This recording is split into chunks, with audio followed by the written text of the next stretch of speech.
Alright, तो क्या हाल है सभी के। और हाँ, मैं फिर से आ चुका हूँ। निर्लज्ज, तो फिर आ गया। एक धमाकेदार बंदे के धमाके में धमाका करने के लिए। भाई YouTube बेशरम होता जा रहा है, बस ट्रेंडिंग टॉपिक्स पे व्यूज देता है, नेसेसरी टॉपिक पे नहीं। जैसे कि मेरी वीडियो ही देख लो भाई, इतनी मेहनत करके वीडियो बनाता हूँ, इतने अच्छे से टॉपिक चुनता हूँ, लेकिन व्यूज के नाम पे बस 49 व्यूज। खैर ये जरूरी इसलिए ताकि मैं पैसे कमा सकूं, क्योंकि भाई मुझे भी तो घर चलाना है अपना। मैं तो तेरे को हरामी समझता था, तो राम निकला है, देव मानुस निकला। और हाँ भाई, पैसे से मुझे याद आया कि आजकल मेरा फीड अंबानी के टट्टों से भरा हुआ है। साला हर कोई माइनिंग ही कर रहा है, और बिटकॉइन या फिर रियल माइनिंग नहीं, माइंड गेम खेल रहा है सब। सच में? हाँ साला सब माइंस खोल के अमीर हुए जा रहे हैं, और तो और लोग फोमे में आके लगा भी देते हैं पैसे की, कहीं हाथ से ऑफर ना निकल जाए। तुम मानो या फिर ना मानो भाई, ये लोग भी MLM की तरह ही फोमो का फायदा उठाते हैं। कभी कभी तो बैठे बैठे मेरे मन में ये भी ख्याल आता है कि ये अंबानी जी ने जो अनंत भैया की शादी में इतना लंबा चौड़ा कार्यक्रम करा था, कहीं माइंस खोल के ही तो नहीं किया था कि चल भाई एक और खोल लेता हूँ, अनंत की कॉस्ट्यूम का खर्चा निकल जाएगा, और एक कैटरिंग के लिए निकल जाएगा, और तो एक सलमान खान के डांस के लिए, क्योंकि भाई सलमान खान तो बॉलीवुड के किंग माने जाते हैं।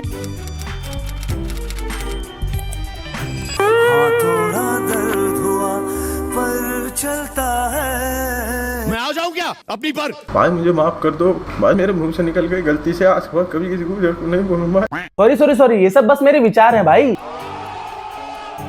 और माइनिंग भी सट्टा ही है, इसे प्रमोट तो ये सब ऐसे करते जैसे मानो इंडिया की GDP इसी पे डिपेंडेंट है। खैर जैसे ही मेरा इन सब चीजों से पीछा छूटा, तब तक मेरे फीड में भाई स्टॉक मार्केट टिप्स देने वाले आ जाते हैं। अब भाई जितने भी स्टॉक मार्केट टिप्स देने वाले हैं, तुम लोग मुझको एक बात बताइए जरा कि तुम लोगों ने ठेका ले रखा है क्या मुझे अमीर बनाने का? खैर आज हम बात करने वाले हैं उन लोगों की जो तुम्हें मिलियनर बना रहे हैं, ऐसे गैम्बलिंग से नहीं, लेकिन तुम्हारा चूतिया काट के। खैर दोस्तों, आज हम बात करेंगे एक ऐसे बंदे के बारे में जो हम सबको बिलियनर बनने का सपना दिखाता है, लेकिन खुद का वो सपना नियर बाय के साथ बेच चुका है। Yes dude, I am talking about one and only Ankur Excel sheet Warikoo. यार अगर आप लोगों ने कभी भी अपने लाइफ में मोटिवेशन वाली वीडियोस देखी है ना, तो 99% चांस है कि आपने वारिकू सर की शक्ल जरूर देखी होगी। भाई के वीडियोस देख के लगता है कि लाइफ में हर प्रॉब्लम का सॉल्यूशन है, बस एक वारिकू क्यूट लिख लो, बाकी तो जिंदगी सेट है। फॉर एग्जाम्पल 4 बजे task 1 whatever it could be sleep and it is urgent and important.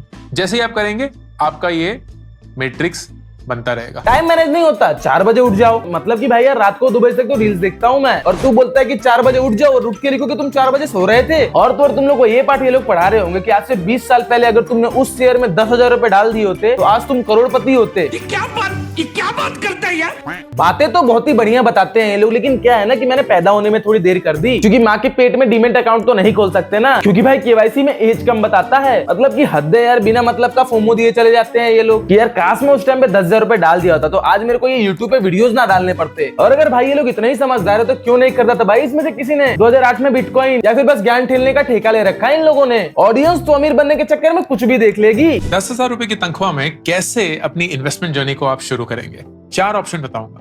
Number 1 safe option, number 2 medium risk option, number 3 high risk option, and number 4 मेरे हिसाब से द बेस्ट ऑप्शन। शुरू करते हैं। Number 1 mummy papa का प्यार, सबका अरमान, fixed deposit. Safe option है, 10,000 रुपए तनख्वाह है, ज्यादा लोड नहीं लेंगे, ज्यादा रिस्क नहीं लेंगे, अपनी पूरी की पूरी तनख्वाह जितनी भी आप इन्वेस्ट कर सकते हैं आप FD में डालेंगे। हैं? धरती पे रहते हो ना या फिर बाहर कहीं दूसरे गोले पे? साहब ये भारत है और यहाँ कमाने वाले आदमी का परिवार होता है, उसे घर चलाना होता है, और ऐसे कामली FD में डालेंगे बोलने से उसका घर का राशन नहीं आ जाएगा। और अगर भाई परिवार के साथ उसके बीवी और बच्चे हैं तो तुम इस इन्वेस्टमेंट टिप की बत्ती बना के अपने गाँव डाल लो, क्योंकि भाई 10,000 में तो लोगों का घर का खर्चा नहीं चलता। और तो और बच्चे हैं, उनके स्कूल की फीस भरनी है, उधार लेके जमा करनी पड़ती है स्कूल की फीस। 10,000 रुपए की तनख्वाह में कैसे अपनी इन्वेस्टमेंट जर्नी को आप शुरू करेंगे? और आप ये वीडियो आज के जमाने में बना रहे हो तो भाई थोड़ा बड़ा अमाउंट रखना ज्यादा ठीक रहता है। वैसे भी अगर मैं सब कुछ भूला के सोचूं कि अगले महीने इन्वेस्ट करूंगा तो वो आदमी उधार मांगने वापस आ जाएगा, जिससे लेके मैंने अपने बच्चे की स्कूल की फीस जमा करी थी। लेकिन मैं तो सोच रहा था भाई कि 10,000 से 40 करोड़ रुपए कमा लूंगा, क्योंकि वे सर के टाइटल में तो वही लिखा है, लेकिन कब तक ये नहीं बताया। आओ ये भी देख ही लेते हैं। एंड 40 साल में आप 40 करोड़ रुपए पे बैठे होंगे, जिसकी औकात 5.6 करोड़ रुपए होगी। लेकिन अगर 40 साल में आदमी अगर मर गया तो क्या सोच है रे तेरी, मानना पड़ेगा। अरे सर आपने तो मुद्दा दिया मेरे एक्सपेक्टेशन पे। मैं पूरा प्लान बना रहा था आपके वीडियोस देखने से पहले कि मुझे 20 करोड़ का बंगला लेना है, 5 करोड़ की गाड़ी लेनी है, बाकी के पैसे बैंक में डाल के मस्त ब्याज पे अपनी जिंदगी के आनंद उठाऊंगा। लेकिन जब 40 साल बाद ये सब मिलना है, और वो भी तब जब उस 40 करोड़ की कीमत मात्र 5 या कुछ करोड़ ही होगी, तो क्यों ही करूँ भाई मैं इन्वेस्ट, क्योंकि चूतिया थोड़ी हूँ मैं तुम्हारी तरह। अरे तू जा रही। देखो भाई मजाक सेट किया, आओ मैं तुम्हें कुछ प्रैक्टिकल चीजें दिखाता बताता हूँ। इंडिया में ह्यूमन की एक एवरेज लाइफ स्पान है 67 ईयर्स। इतना एक्सपेक्ट किया गया है, एवरेज निकाला गया है इसका। और सर के अकॉर्डिंग आपको अपने 20s में इन्वेस्टमेंट चालू कर देनी चाहिए, जो कि मुझे लगता है कि ये पॉसिबल बिल्कुल भी नहीं है, क्योंकि भाई मिनिमम 10 या फिर 11 साल की उम्र में आप 5th क्लास पूरी करोगे, 16 ईयर की एज में आप 10वीं क्लास पूरी करोगे और 18 ईयर की एज में आप 12वीं क्लास पूरी करोगे। और आज के टाइम पे अगर आप ग्रेजुएशन करते हो तो इंडिया में मिनिमम 3 साल की ग्रेजुएशन कंपलसरी है, जो कि सब कुछ मिलकर आपकी एज बना देता है 20, 21 या फिर 22। तो क्या ये सब करने के बाद मुझे तुरंत जॉब मिल जाएगी? अजी घंटा मेरा। लेकिन मान लो कि मैं कमा रहा हूँ 10,000 रुपीज पर मंथ और डिवाइड भी कर लिया मैंने आपके इन्वेस्टमेंट प्लान के अकॉर्डिंग, तो सर मुझे वो पैसे अपने लिए कमाने हैं या फिर दान करने हैं? देखो 67 इयर्स की तो मेरी जिंदगी है। 20 में कमाना शुरू करने के बाद 40 साल तक भूखे नंगे तड़पते हुए बिना कपड़ों के, बिना बेड के, किराए के घर में मकान मालिक की गाली सुनते हुए बिताऊं, और जब मेरी उम्र हो उन पैसों का इस्तेमाल करने की, तब मेरी हड्डियां ही कीर्तन करने लग जाए। भाई साहब 60 साल की उम्र में मेरे पोते मुझे हाथ पकड़ के ले जाएंगे पेशाब कराने के लिए, और फिर मात्र 7 साल बचेंगे मेरी जिंदगी के। तो भाई 40 साल का सब्र तुम मेरे को 7 साल में पूरा करवा दोगे? मतलब है पूरे के पूरे किया हो गया तुम अकल से। सर होप दो वो सही है, लेकिन ऐसा भी मत दे दो कि वो हमारी जिंदगी के ही एल लगा दे। और इतना बोल ही रहा हूं तो भाई गंजे की बात कर लेते हैं। क्या नाम था उसका?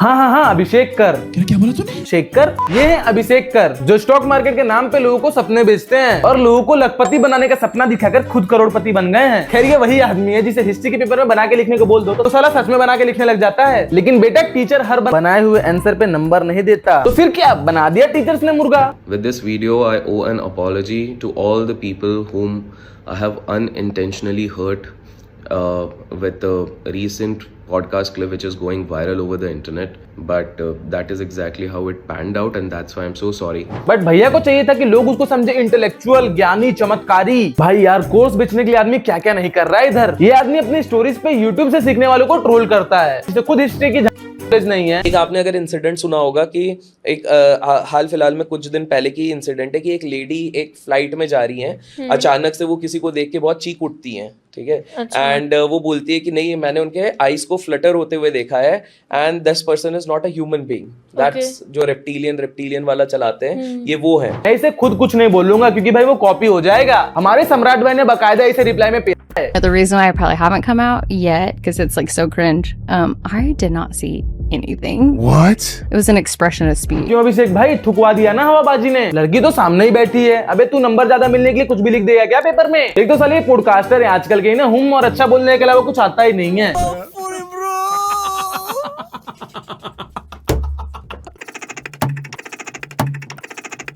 खैर इस वीडियो का मोटिव इन्वेस्टिंग को गलत बताना नहीं है और ना ही अंकुर सर की कोई इंसल्ट करना। मैं खुद इन्वेस्टमेंट करता हूं और अभी तो सबसे बढ़िया मौका है भाई इंडियन मार्केट में इन्वेस्ट करने का, और क्रिप्टो मार्केट में भी अभी करेक्शन आया है। तो अगर तुम जानते हो भाई तो 1 फरवरी को बजट आने वाला है, और अगर वीडियो डालने में थोड़ी लेट हो जाती है तो कहीं आ चुका होगा। इंडियन मार्केट अपने ऑल टाइम हाई से ऑलमोस्ट 3000 पॉइंट नीचे है, इसीलिए सारे स्टॉक्स डिस्काउंटेड रेट्स पर हैं। और अगर तुम लोगों को भी इन्वेस्ट करना है तो भाई अपस्टॉक उसके लिए बेस्ट ब्रोकर है, और इसका लिंक तुम्हें डिस्क्रिप्शन में मिल जाएगा। तो जाओ इन्वेस्ट करना शुरू कर दो भाई। अब मैंने इन्वेस्ट करने के लिए बोल दिया तो इसका मतलब ये नहीं कि भाई तुम 20,000 कमाते तो पूरा का पूरा 20,000 ही डाल दो इन्वेस्टमेंट में। Mutual funds are subject to market risks. Read all the related documents carefully before investing. बाकी इस वीडियो से किसी को हेट मत देना और मुझे इंस्टाग्राम पे फॉलो कर लेना। बाकी मैं मिलता हूँ तुम लोग से किसी और अगले नए धमाकेदार वीडियो में, तब तक ले love you, bye bye, take care, see you.